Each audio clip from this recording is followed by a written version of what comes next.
Bonsoir, bienvenue dans le 20h BFM. Je suis très heureuse de vous retrouver. On est évidemment ensemble jusqu'à 22h. À la une ce soir, cette question. Et si cette fois, la guerre commerciale avait vraiment lieu? Donald Trump a donc annoncé aujourd'hui vouloir imposer à hauteur de 30% les produits européens. Va-t-il vraiment le faire? Les Européens peuvent-ils encore négocier? Quelle est leur marge de manœuvre? Et dans le cas contraire, quelles conséquences pour l'économie française, pour les entreprises françaises?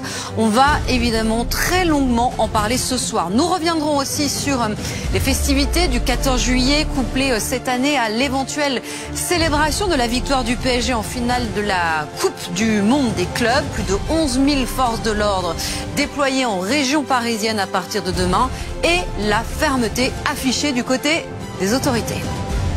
Les policiers, les gendarmes ont une consigne, c'est de ne rien tolérer, de faire en sorte que ceux qui viennent, ceux que j'ai appelés les barbares, ils en soient empêchés.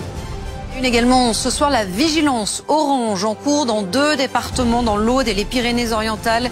Des orages et des très fortes pluies sont attendus sur ces territoires déjà marqués par la sécheresse.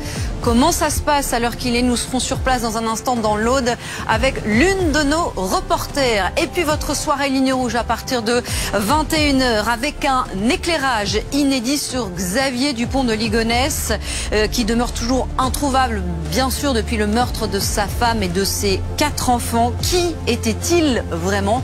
La réponse, bien sûr, avec ce long format des équipes de Ligne Rouge, ce sera donc à partir de 21h. Vous connaissez le programme, soyez les bienvenus. Le 20h BFM, c'est parti. À la une ce soir, donc, ce rebondissement dans la guerre commerciale entre les États-Unis et le reste du monde, alors que les négociations semblaient se poursuivre avec les Européens. Eh bien, le président américain accélère aujourd'hui et annonce des droits de douane à hauteur de 30% pour tous les produits européens à partir du 1er août. D'Emmanuel Macron à Ursula von der Leyen, le message est clair ce soir. Sans accord équitable, il y aura riposte. Camille Plaisant.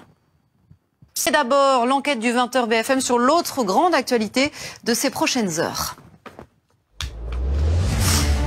Nelson Géten, l'autre grande actualité, c'est qu'Emmanuel Macron va s'adresser aux Français demain soir. Un discours dans lequel Nelson, il devrait annoncer une hausse importante des investissements dans l'industrie de défense. Ça donnera lieu d'ailleurs à une édition spéciale sur BFM TV.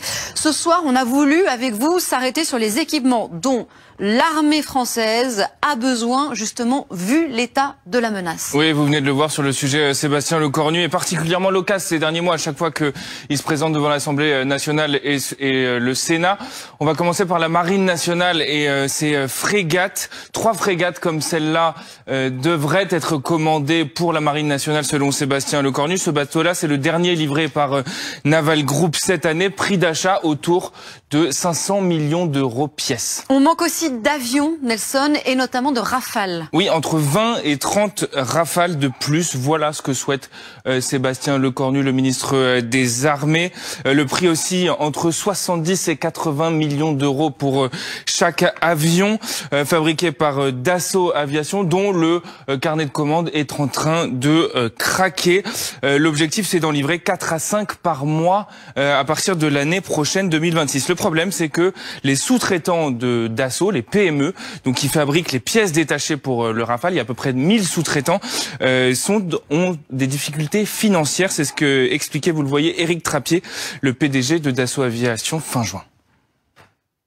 L'autre inquiétude porte sur un sujet crucial, mais dont on parle quand même un peu moins, c'est l'espace. Oui, dans la guerre des étoiles, l'Europe et la France sont très en retard. Mais le futur, c'est ça. Regardez, Dassault qui va construire son premier avion spatial de l'histoire. Le premier vol est prévu pour 2028. Un peu moins cher, mais tout aussi essentiel. Voilà ce que j'ai trouvé sur le site des marchés publics pour des appels d'offres du ministère des Armées. Vous voyez, fourniture de tentes tactiques équipées d'un poêle. Et surtout, il y a également des sacs de couchage en zone chaude. Sauf que cette industrie de défense pourrait être torpillé par les annonces, le jeu de mots c'est du Nelson Géten ça, par les annonces de Donald Trump. Oui, et la seule guerre qui n'est pas bonne pour l'industrie de défense, c'est la guerre commerciale. Les métaux critiques comme l'aluminium ou le cuivre sont au cœur de cette guerre commerciale et ils sont évidemment essentiels pour fabriquer des armes. La seule guerre qui n'est pas bonne pour l'industrie de défense, c'est la guerre commerciale. On y est justement, mais on va en parler dans un instant. Merci beaucoup Nelson. À demain. Et à demain soir. Un mot quand même, Olivier Ravanello, sur ce que l'on vient de voir avec Nelson Djetten. Ce discours du président français, demain, veille de 14 juillet, et on reviendra bien sûr sur ces annonces du président de la République avec vous en édition spéciale demain soir. Merci messieurs d'avoir été avec nous sur le plateau du 20h BFM.